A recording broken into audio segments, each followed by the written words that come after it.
Gusto mo bang maranasan ang isang mas malinis at modernong mini divisoria ng Kabuyaw na may mga buffet na restaurant? O kaya naman ay ang barangay na may Christmas town na may tunay na punong pine? Matatagpuan ang lahat ng ito sa Barangay Banlik, Kabuyaw, Laguna. Na pak sa Pasko at batak na tatak Kabuyaw.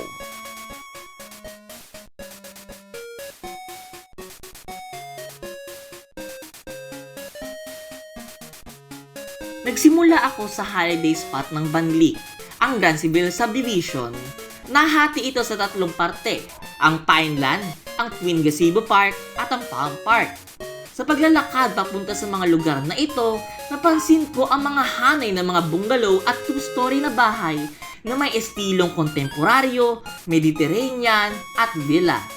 Sa Pineland, nakita ko ang mini forest na may mga totoong puno ng pine at talisay nut na lalagpas sa isang palapag ang taas. May mga upuan din dito na tinubuan na ng kalikasan at tinahangin ng malamig na simoy. Sa Twin Gazebo Park naman ay nakikita ko ang dalawang neoclassical na gazebo na konektado ng magenta at kumukurbang daan. Na amoy ko dito ang bango ng frangipani na bulaklak. Masarap humiga dito lalo na't tahimik ito sa hapon. Nang umalis na ako, nadaanan ko rin ang mga mini farm sa mga bakanteng lote. Ayon sa isang caretaker na si Mang Jose, nagpapatubo sila ng mga kakaibang prutas katulad ng madagta ngunit matamis na mulberry at malaking limon, kasabay ng mga sili, papaya, talong at kamatis. Panghuli ay ang Palm Park, na kilala sa mga mailiwalas at berde nitong landscape at mga diretso at paikot na hanay nito ng mga higanteng palm tree.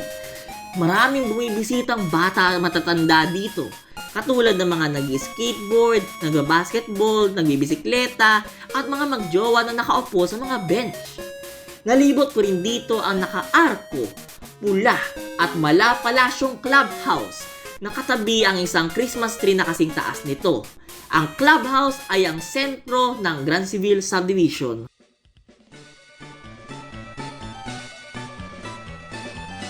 Kasama ang mga kaklasiko, pumunta naman ako sa Divisoria sa Banlik o DiviMart. At tunay na isa siyang all-in-one mini Divisoria na mas malinis at eco-friendly. Lalo na't pinapatakbo siya sa tulong ng 27 malalaking solar panel. Sa isang tindahan nito na tinatawag na Bike Park, aking natagpuan na makakabili dito ng mga branded at dekalidad na alloy, carbon, at stainless na bisikleta na may halagang 6 hanggang 50,000 piso.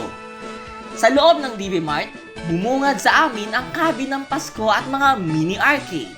Sa pangalawang palapag, makikita ang mga samut-saring t-shirt, mga skirt, chaleco, mga balabal, at mga sapatos. Kasama na rin ang mga iba't ibang dekorasyong pampasko, kagamitang elektroniko, at mga muebles na mahogani at bakal. Hindi rin makakalimutan ang pader ng mga pang-divisoryang bulaklak katulad ng rosas, lily, daisy, orchideas, at carnate.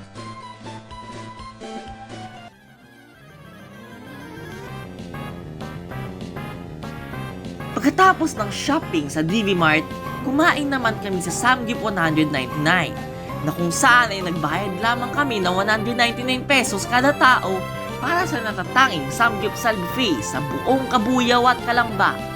Ilan sa mga pagpipilian dito ay ang sour cream marblet, fish cake, kimchi, toge, pork barbecue at pulang sausage. Kailangang lutuin ang lahat ng ito sa grill, maliban sa sour cream marblet at fish cake. Kakaiba, ngunit nakakainit ng tiyan ang lasa ng pinaghalong pork barbecue na niluto na sa loob ng 20 minuto, sausage, fish cake at sour cream marblet. Lalo na nang binalot sila sa lettuce para may madagdag na crispiness. Ngunit, dapat kang mag-ingat sa kimchi sapagkat napatakbo ako ng ilang beses para lamang makakuha ng ilang baso ng malamig na tubig para mawala ang anghang. Noong una, nagmamadali at medyo nagpanik ako sapagkat nalaman ko na papatungan ng 300 piso kapag may natirang pagkain. habang sa tingin ko ay nasobrahan ako ng lagay sa karne.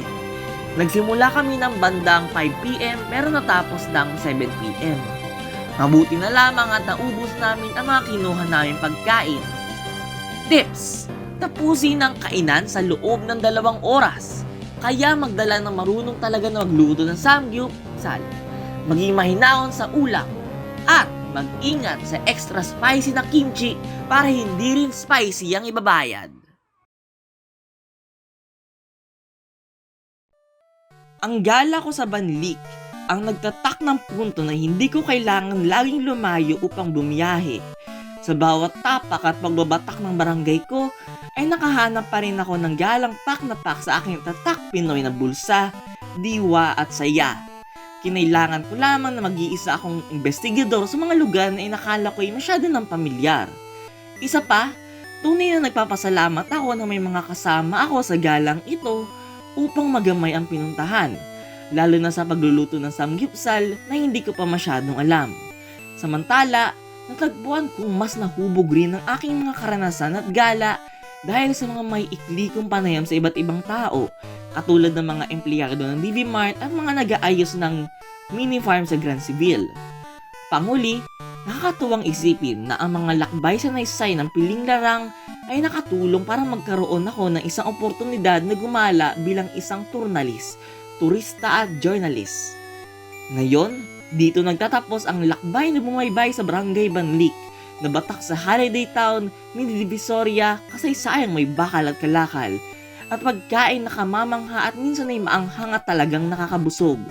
Ito ang batak sa Barangay Banlik, na tatak dapat bumalik!